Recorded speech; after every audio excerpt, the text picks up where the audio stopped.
You ask Tiger to solve. This deals with linear equations with one unknown. The final result is n equals -73/7. Let's solve it step by step. Group all constants on the right side of the equation. Add 12 to both sides.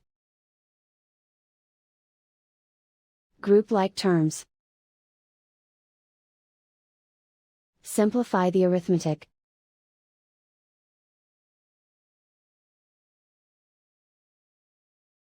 Isolate the n. Divide both sides by -7. Cancel out the negatives. Simplify the fraction.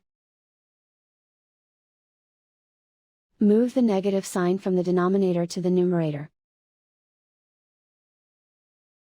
And so the final result is n equals -73/7.